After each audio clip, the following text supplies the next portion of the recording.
Saham di Bursa Efek telah dibuka, kita akan mencermati kinerja perdagangan saham untuk hari ini.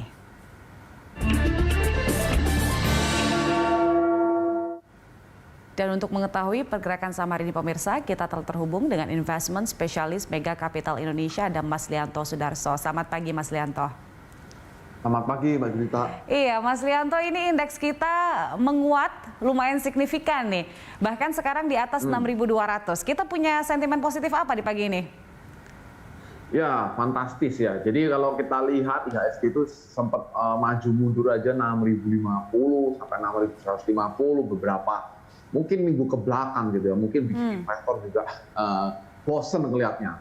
Nah, tapi kali ini it shows that IHSG kita ini ternyata lebih perkasa daripada yang kita kira ya. Walaupun masih banyak dari sisi regional yang sentimen maksud saya regional yang masih menyelimuti ya, seperti tentang Evergrande, terus masih belum masalah plafon utang Amerika. Nah, it shows one thing ya. Jadi memang IHSG ini sekarang ini lebih di-driven oleh sentimen domestik. Maksud saya begini, IHSG ini valuasi memang udah murah dibandingkan yang lain.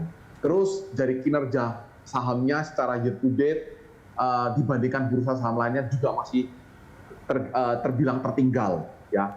Jadi untuk dia bisa turun lagi itu tidak ada lagi itu alasannya. Nah, jadi memang saya rasa penguatan IHSG ini lebih dicerminkan oleh apresiasi investor bagaimana Indonesia bisa menanggulangi pandemi kali ini begitu. Nah, pastinya diharapkan ya dengan terus menurunnya angka COVID di Indonesia, terus vaksinasi yang lebih gencar ya, terus mungkin level PPKM yang terus diturunkan seiring juga kapasitas ekonomi yang bertambah, itulah yang bisa membuat IHSG kita lebih naik lebih kuat gitu. Ya, sampai akhir pekan nanti apakah penguatan ini akan bertahan atau ada rilis data yang mungkin masih membuat investor harus menunggu? Saya rasa untuk sampai akhir pekan ya, karena ini kan juga akhir September gitu ya. Yeah. Oh yes, by the way talking about akhir September, karena kan ada yang bilang September itu biasanya kurang bersahabat untuk IHSG. Tapi kalau hari ini IHSG bisa tutup aja di level 6.200.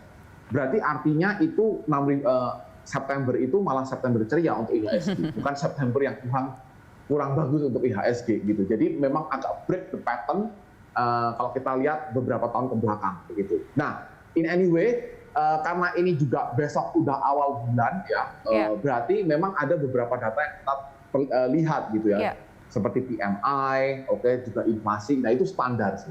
Nah tapi saya rasa harusnya dengan langkah pemerintah untuk yang kita lihat beberapa kali ini sudah mulai melonggarkan peraturan ini ya, PPKM dan juga kapasitas ekonomi yang sudah bisa meningkat. Kita harapkan kita bisa melihat bahwa level PMI kita, terutama yang kemarin masih di bawah 50, yang artinya masih di zona kontraksi, dan juga inflasi ini bisa sedikit di atas, begitu. Ya, terutama untuk angka PMI-nya. Other than that, karena ini akhir bulan, kita juga akan melihat ya bagaimana Evergrande ini akhirnya nanti mencoba untuk mungkin melunasi mereka punya debt dan juga mungkin voting yang ada di Amerika tentang kenaikan plafon utang mereka. Begitu. Itu yang dari regional. Baik, berbicara soal efek dari Evergrande ini, apakah ini hanya temporary sekarang efeknya atau masih akan berlanjut, Mas Lianto? Ya, saya rasa jika yang sekarang ini kan kemarin kita tahu bahwa pemerintah China pun bahkan Evergrande bilang akan melunasi utang dalam bentuk yuannya. Nah, tapi memang yang utang dalam bentuk US dollar ini belum ada kepastian. Nah, tapi saya rasa juga pemerintah pemerintah China akan melihat lagi seberapa besar efeknya ini ke sistem perbankan. Karena yang lebih menakutkan itu adalah bukan merembet ke sektor properti atau sektor mana lagi gitu. Tapi yang lebih menakutkan itu kalau misalnya sampai banyak perbankan yang punya exposure di sana dan akhirnya nanti mereka ini jadi membuat buruk bukunya. Nah, itu yang kurang bagus. Nah, tapi saya rasa kalau pemerintah China aja mau kemarin juga sempat menyuntikkan likuiditas untuk membantu perusahaan tersebut, si Evergrande, ya saya rasa mereka nggak akan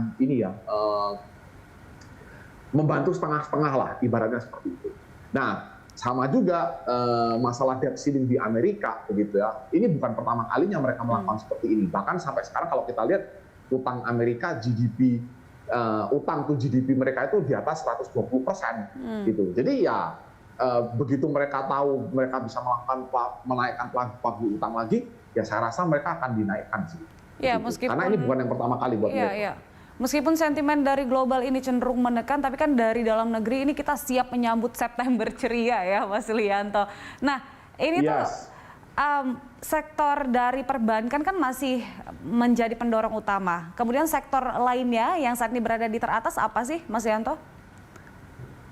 Ya, saya rasa selain perbankan, sekarang ini yang lagi hot-hotnya ini ya, otomatis adalah sektor batu bara. Karena kita lihat bahwa harga 200 USD metric per ton ini itu adalah bisa dikatakan level tertinggi sejak krisis krisis yang lalu gitu ya. Nah, so I think ini akan menjadi penggerak juga ya. Iya. Walaupun kalau misalnya harga batu bara ini harganya terus di level ini terus ya, nanti pasti ada precaution-nya juga gitu ya. Contoh pasti nanti mungkin harga manufacturing akan lebih naik dan lain sebagainya begitu.